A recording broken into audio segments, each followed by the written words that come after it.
also are easily frustrated because this child is not fitting their mold, then maybe they're interpreting it a little differently than they could be otherwise. I also look at the interaction between the child and the parent. Definitely. And if you have a child that's up to about age 2-ish, how is the child in other settings? If the child actually has some issues internally, then no matter where you go, there you are. But the child is bouncing off the wall with mom and dad, but seems okay with grandma, or seems okay sitting with you and will play an hour game with you quietly and on task. Then you're going to go, a little bit. And maybe your first choice isn't to rush out and help mom or dad get a referral at the Nerving Center for an ADHD evaluation. Right. Maybe it's a discussion of, well, tell me about when Tommy is really bouncing off the walls, and how do you try to affect that, and what works and what doesn't work. And social emotional developmental questionnaire is a good tool to use too, because it either is going to affirm where the child's at as this is a normal stage of development versus way off, and what are some things that you... So it can provide some information to the parents that help give them that normative comparison, where they may or may not be a little skewed on that themselves. Definitely. Anytime you can provide them with information, whether it's off some kind of tool that you're using to assess the child, whether it's looking at how the child is with you or with somebody else. Grandma takes Tommy, and Tommy is fine. Tommy's in a preschool program, and he's fine in that setting. And only when he's with mom or dad in the middle of Walmart that he goes running off like a crazy man. If the mom can't manage him, is Tommy the problem, or is mom and her skill set and her expectations more where the concern needs to be and where the intervention can be? I'd be hoping that if this is a mom you've been working with for a while, that you already have a good sense of her style and dad's style, if there's in fact a dad present, and sometimes there isn't, sometimes there isn't. If it's a brand new client, then you're doing a lot of that up front. What's going on here? And assessment is an ongoing process. You don't assess once and then you're done. You intake, oh, here we go, okay, we tested, now let's roll. Every time you hear, see, or step into that household, you're assessing. You're assessing the interaction. As was mentioned, someone who said that, interaction, parent, child. Right. There you go. You're assessing the condition of the household. So you walk in and it's beyond cluttered, bordering on hoarding. We have a child that's not really calm.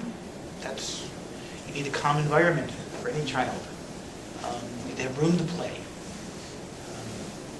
How many people come in and out of the house? How much disruption is there? You're sitting there, and in the hour that you're sitting there talking to mom, 3 people walked in. One went to the fridge, took out something and left. You have no idea who they were. Right? True story. You've done that. Absolutely. Right. Okay, so you have the same family as we have. Okay, good. We've all seen that. And you're going, okay, well, who's that? Oh, that's my downstairs neighbor. Oh, you share a fridge? What? So who comes in and out? And are these people stable? Oh, and the video games. Yeah. No, texting. Oh, texting. Stop. I'm going computer and video games. Well, let's all Mom, say that. mom or dad's Let's all online say or that. playing games, and little Johnny's going, hey, what about me? After I finish this 4-hour game, I'll be right with you. Gotta get to the next level. I got to level up. Or I'm online playing the game, and I'm sorry, I got people I'm talking to. Don't bother me now. We're about to have a mission or something. Playing Black Ops. You're all chuckling, but I hope chuckling because this is what you're seeing out there. There are lots of things that compete with the parent-child interaction and with children's needs. And when you have parents that are still, as Mark was pointing out earlier, maybe stuck developmentally in an earlier state because of their substance use, because of their parenting, because of trauma, because of their own mental health issues, because of limited cognitive functioning, et cetera, et cetera, et cetera. And they're actually only 19. Or they are only 19 or 18 or what have you, and children having children. And they're not quite ready to really devote 24/7 to raising a child, which is really what it is. Then you run into all those competing factors. And so you're pushing against an awful big rock uphill. So how do you get those competing factors off that priority list of mom or dad and put Tommy on that priority list? Or how do you even get mom or dad to notice that's where it should be? And even if you're in a pre-contemplative, or at least a contemplative stage of change for that, how can you move them along? So, what do you guys do when you see all those competing factors for Tommy's attention? Voice of the child. Tell me more. Oh, he's really trying to get your attention. Mommy, mommy, look at me. Look what I can do. Ooh, what does this toy do? I wonder. Sorry. Very good. It works every Don't time. apologize for doing it good. And when we enroll somebody, one of the things that we talk about usually is when a home visitor comes, we're going to ask for floor time, we're going to ask you to turn off your TV, and, turning off the TV is something that often does not happen. TV They set? like it so much, that's his favorite show. It's like, he's 2 months old. But, so when I walk in and the TV is on, I will just let them know that it's distracting for me. And I don't even really need to go there. I've gone into houses where the TV's on like constantly, but I find that when I take them outside, like of that, by doing floor time, that they have to focus on something else. There's no other choice, We're on the floor with the kid. We're doing this activity, and that's what happens. So it's kind of like they have to get Substitute. distracted. Yeah. So you're not hitting it head on, you're hitting it obliquely, around the bend with it. Yeah. Which is oftentimes the best way to deal with any kind of client, parent, what have you. For me, they're parent, they're clients. Is rather than head on, you kind of finagle it. Yeah. You finesse it. And you teach them without them really learning, without them understanding that they're learning something right up front. Yeah, and then you find that they gradually, when you do that, you'll go to a visit and TV will be off and they will be ready to do these activities. quilt is on the floor. Yeah. I would say sometimes if there's people at the house, that they're doing it too.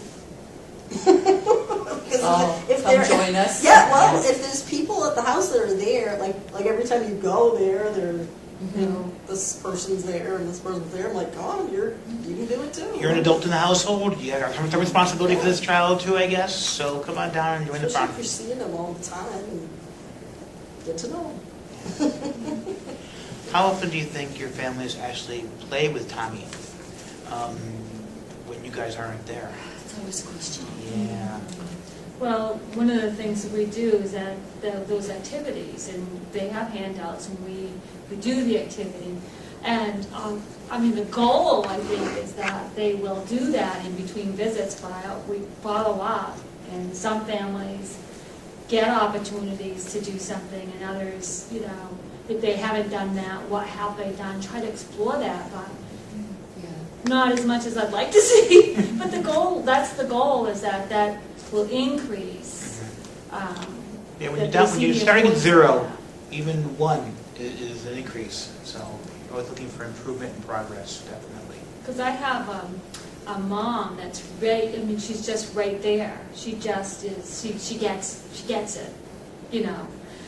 Her husband doesn't get it, and he's a gamer, and he's got a whole list of it. But he's not part of the visits. I've seen him twice, so it's hard. But you just incorporate conversations that maybe she can, or activities to see how the baby might respond to his interaction, to try to engage it outside of the visit, because that's the best I can do, because he's not there.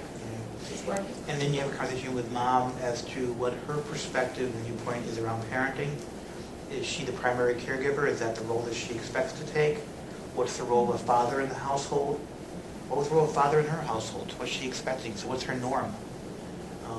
Does she want her partner, husband, to be an active part of the child's life? Of course I do.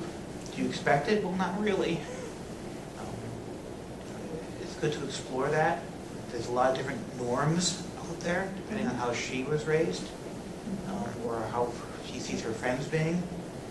And then what's Dad's expectation and what's his norm? Does he expect to be part of this child's upbringing, or is it a woman's job to raise the kid? You still get that around here.